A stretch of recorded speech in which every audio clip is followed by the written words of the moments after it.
Hello friends, તો સ્વાગત છે તમારું મારી આ ચેનલ ઉપર. આજ આપણે બનાવશું કોબી પરોઠા. તો કોબી પરોઠા બનાવવા માટે ખૂબ જ ઈઝી રીતથી અને સરસ ઝડપથી અને ઇન્સ્ટન્ટ થઈ જાય એ રીતના હું પરોઠાની રેસીપી અહીંયા શેર કરું છું. તો પરોઠા બનાવવા માટે હું પહેલા અહીંયા એક કોબી લઉં છું, પણ એમાં તમારે ઓછું વધારે કરી શકો છો. અહીંયા મેં અડધા કોબીના છીણ કરેલું છે. તો પહેલા હું આ રીતે અડધું કોબી જ મોટું મોટું કટ કરી લઉં છું. તો આ રીતે મેં પાતળી અને સેજ લાંબી સ્લાઇસમાં કટ કરી લીધું છે. આ બધું જ મિક્સર જારમાં હું અધકચરું ક્રશ કરવાની છું. એક આદુનો ટુકડો લીધો છે, મરચાના ટુકડા કરી લીધા છે. આ રીતે બીજા પણ વેજીટેબલ તમને જે અનુકૂળ લાગે તે તમે વધારે એડ કરી શકો. મેં અહીંયા અડધું કે પોણો જેટલું ગાજર લીધું છે. એને પણ હું અત્યારે નાના ટુકડા કરી લઉં છું, જેથી મિક્સરમાં ક્રશ કરવામાં થોડું ઈઝી પડે. આદુને મેં છીણી લીધું છે, થોડી કળી લસણની લઈ લીધી છે અને ડુંગળીના પણ હું આ રીતે ટુકડા કરી લઉં છું. થોડી કોથમીર પણ સુમારી લીધી છે. બધું જ વેજીટેબલ આ રીતે મેં એક સાઈડમાં ટુકડા કરીને લઈ લીધું છે. હવે એક પછી એક હું બધું જ મિક્સર જારમાં ક્રશ કરી લેવાનું છું. એક સરખું એક ધારું ફેરવવાનું નથી. આમ ચાલુ બંધ એ રીતે કરી અને આ રીતે અધકચરું કરી લીધું છે, જે તમે જોઈ શકો છો. સાવ લિક્વિડ કરવાનું નથી. એક નાની વાટકી જેટલો મેં રવો લીધો છે અને એક નાની વાટકી જેટલો મેં ચણાનો લોટ લીધો છે. ચોખાનો લોટ પણ તમને એડ કરવો હોય તો તમે કરી શકો.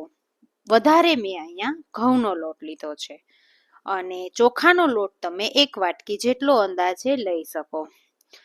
તો ત્રણેય લોટ મિક્સ કરી અને હું બેઝિક મસાલા કરી લઉં છું. હળદર લીધી છે, થોડું મેં ધાણા જીરું પાવડર લીધો છે, સ્વાદ પ્રમાણે મીઠું લઈ લેવાનું છે, કારણ કે બાફવામાં કે કોઈ બટેટાના મસાલામાં કે એમાં એડ કરેલું ના હોય એટલે બધું મીઠું જ અત્યારે જ લેવાનું છે. થોડી લસણવાળી ચટણી હું પાણીમાં ઓગાળી અને લઈ લઉં છું. આદુ લસણ અને મરચાં તો ક્રશ કરીને લીધા જ છે, પણ લસણની ચટણી પણ થોડી મેં ઉપરથી લીધી છે. પરોઠાની ક્વોન્ટિટી વધારે છે એટલે ચટણી પણ લીધી છે, તો પણ તીખાસ મીડિયમ જ રહેશે.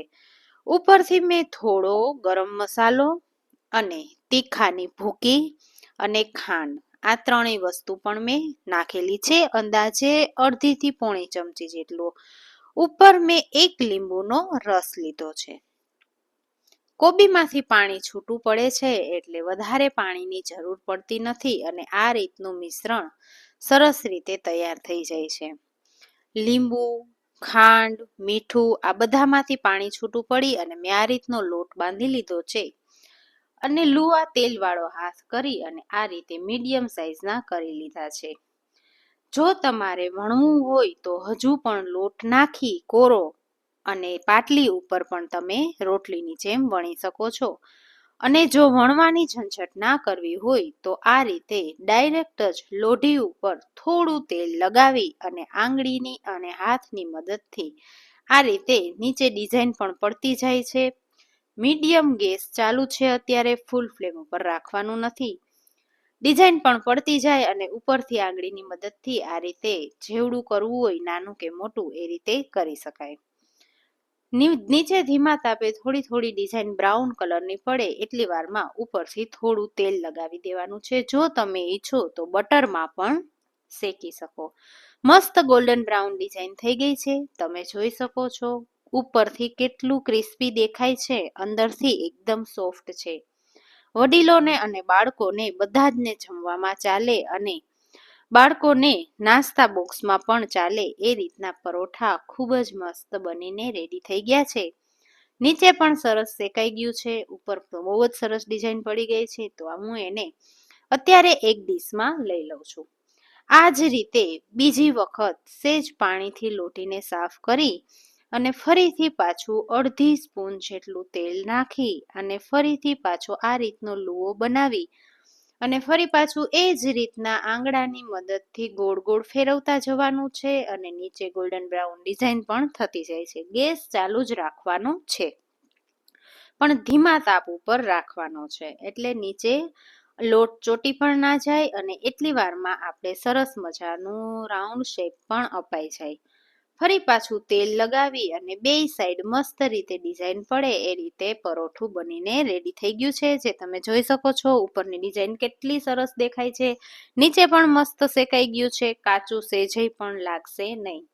જો તમારે વધારે પાતળું કે જાડું રાખવું હોય તો એ રીતે પણ તમે રાખી શકો છો, અને કોરો લોટ થોડો વધારે એડ કરો તો પાટલી ઉપર પણ તમે વણી શકો. ગ્રીન ચટણી, સોસ કે દહીં સાથે તમે આ પરાઠા સર્વ કરી શકો છો. ગેસ્ટ હોય અને જો એવું લાગે કે રોટલી, રોટલા, ભાખરી કે સાદા પરોઠા નથી કરવા તો આ કંઈક અલગ જ રેસીપી છે. Thank you for watching.